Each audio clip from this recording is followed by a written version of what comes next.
Shine परिवार के आप सभी कस्टमर, सभी एसोसिएट, आप सभी को Rashid Naseem, chairman shine group का प्यार भरा नमस्कार। साथियों, मैंने कल रात को आप सभी लोगों के सामने कंपनी के मैनेजिंग डायरेक्टर आसिफ नसीम साहब के हाथों से लिखे हुए पत्र को एक छोटा सा पार्ट मैंने आपको भेजा था और आपसे ये कहा था कि मैं आज के दिन बाकी सारे पेजेस को भेजूंगा। मैं एक पहचान बता देता हूं कि इन पत्रों में क्रमवार एमडी साहब ने ऊपर पेज नंबर लिखा हुआ है। तो कल जो आपको पत्र गया था वो पेज नंबर 1 यानी पहला पेज था, और अभी जो आपके सामने पत्र आया हुआ है उस पर अगर आप पेज नंबर देखेंगे तो पेज नंबर 5 है ये, यानी बीच के भी पेज नंबर 2, 3, 4 आपको नहीं भेजे गए हैं। ये पत्र जो बीच के पत्र हैं ये आपको लास्ट में मैं भेजूंगा, क्योंकि उन पेजों में जिन जिन लोगों के नाम पर संदेश है, मैंने भी पहला मौका दिया है कि वो सारे के सारे लोग उन संदेशों को, पहले मैं उसका मंथन खुद करूंगा कि मुझे उसको डालना चाहिए नहीं डालना चाहिए, क्योंकि समय के हिसाब से मैं डालूंगा। फिलहाल मेरे कस्टमर्स का शायद मेरे ख्याल से इस लेटर से, इस पत्र से कोई लेना देना नहीं है, हमारे एसोसिएट्स का इस लेटर से कोई लेना देना नहीं है, लेकिन पूरे केस का लेना देना है, क्योंकि केस में जिन लोगों की भूमिकाएं इन्वॉल्व हुई हैं, जिनकी वजह से मामलात यहां तक पहुंचे हैं, और जिन लोगों ने अपने निज स्वार्थ के कारण, अपने खुद की जेब भरने के कारण की वजह शाइन को बनाया, जिन लोगों ने, उन लोगों के बारे में आपको जानकारी होना भी जरूरी है और उनके ऊपर कंपनी की तरफ से उठाए जाने वाले अगले कदम की जानकारी होना भी बहुत जरूरी है। ये जिनके नाम से चिट्ठी दी गई है, मृदुल त्रिपाठी, मैं चाहता बहुत पहले इनके बारे में आप सभी को बता सकता था। अच्छा, सूचना इसलिए दे रहा हूं क्योंकि आज भी इनकी आदतें या इनकी हरकतें खत्म नहीं हुई हैं। ये जा करके लैंड मैनेजर से मिलते हैं, ये उस दलाल के जो है ये एजेंट हैं, ये पहले जाते हैं उस दल्ले का पैगाम लेकर के लोगों के पास, चाहे वो लैंड मैनेजर हो, चाहे वो एसोसिएट हो, चाहे प्रेसिडेंट हो, चाहे किसान हो, ये खुद जाते हैं और जा करके उसको ये प्रलोभन और लालच देते हैं कि आप लोग अगर कंपनी का साथ देंगे तो आपके ऊपर ईओडब्ल्यू की जांच हो जाएगी, ईडी की जांच हो जाएगी, और अगर आप कंपनी का साथ नहीं देते हैं, आप इस दल्ले का साथ देते हैं, तो ये आपको ईओडब्ल्यू से बचा लेंगे, इनके बहुत पहचान है, ये पूरी कंपनी की न्यू है, बहुत कुछ, मतलब ये उसकी ब्रांडिंग करते हैं। इनके बारे में आप सभी लोगों को मैं इसलिए नहीं बता रहा हूं कि इससे मुझे आप लोगों से कुछ चाहिए, सिर्फ जानकारी इसलिए देना चाह रहा हूं क्योंकि जिन चेहरों को आपने देखा है कोर्ट कचहरी के आसपास में, जिन चेहरों को देखा आपने साइटों पर, इन चेहरों ने 2, 4, 5, 10 लाख रुपए कमाने के लिए 5-10 कस्टमर को कब्जा दिलाने के नाम पर, बाउंड्री कराने के नाम पर, फर्जी रजिस्ट्री कराने के नाम पर ये पैसे वसूल तो लिए, लेकिन करोड़ों रुपए का आपका नुकसान इन्होंने कराया है। इन नामों को आप देखें, इन चेहरों को पहचान लें,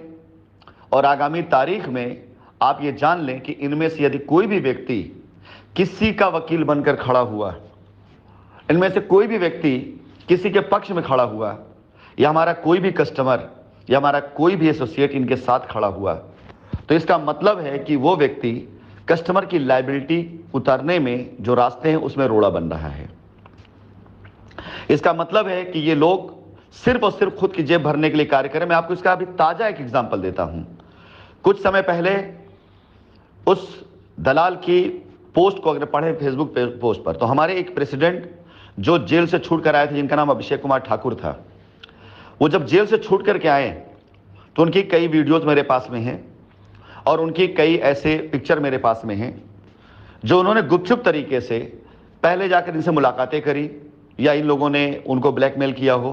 कि भाई तुमने इतना ज़मीन का या झांसी की ज़मीन का, अलग ज़मीनों का तुमने इतना काम किया है, और उसमें शायद कुछ कमियां इन्होंने पाई हो। इन्होंने अभिषेक ठाकुर को ऊपर दबाव डालने के लिए बाकायदा फेसबुक पे लिखना शुरू कर दिया। जिस अभिषेक ठाकुर के खिलाफ ये फेसबुक पे लिख रहा था, उसी अभिषेक ठाकुर को लेकर के झांसी गए,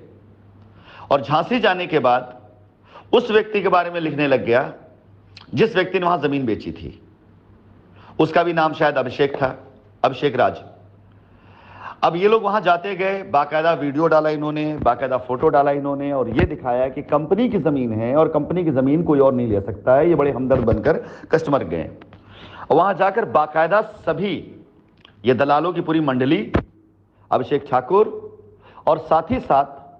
वहां के किसान के साथ बैठ करके इन लोगों ने क्या बनाया, दाल पकाई, कि उसके बाद झांसी की साइट के बारे में लिखना बंद हो गया,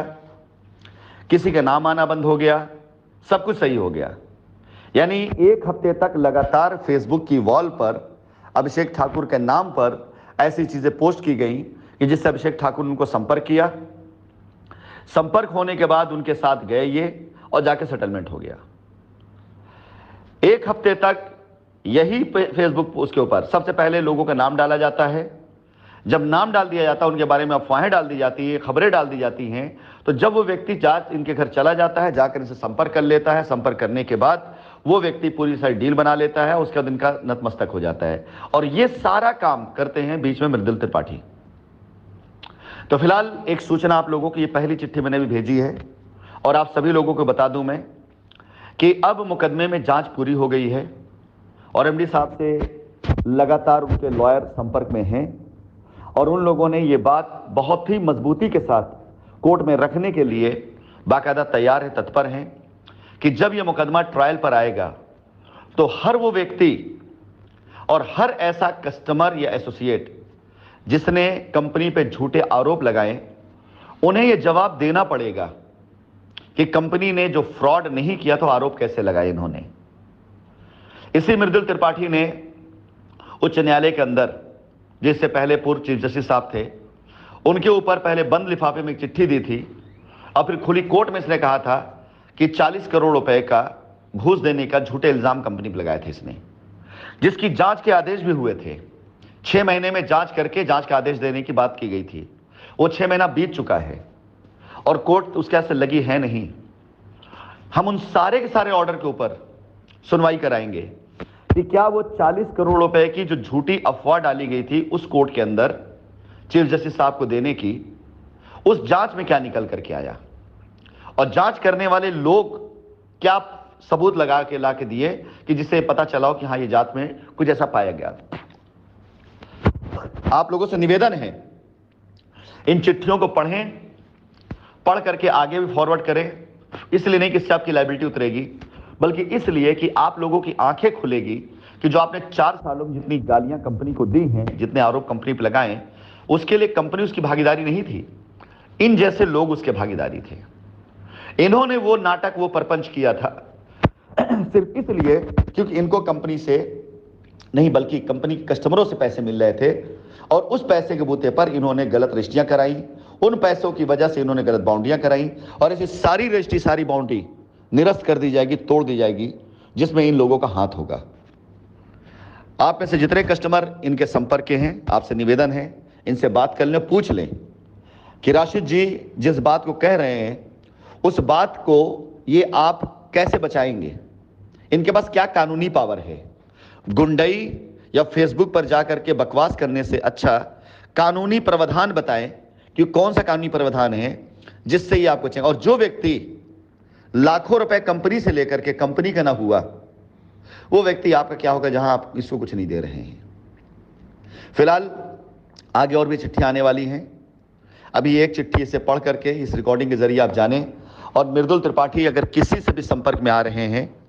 कोई भी व्यक्ति इनके साथ में खड़ा हुआ है शाइन के मामले में, इनके व्यक्तिगत जीवन से मुझे कोई लेना नहीं, इनके व्यक्तिगत कारों में कोई लेना नहीं है,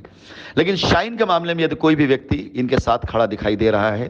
या शाइन का कोई भी कस्टमर कोई एसोसिएट के साथ खड़ा दिखाई दे रहा है, तो मेरे लिए उस आदमी के चेहरे में भी मृदुल त्रिपाठी का ही चेहरा दिखाई देगा और उसके साथ भी मैं फिर सीधे तरीके से बात ना करके बाकायदा कानूनी तरीके से बात करूंगा। धन्यवाद।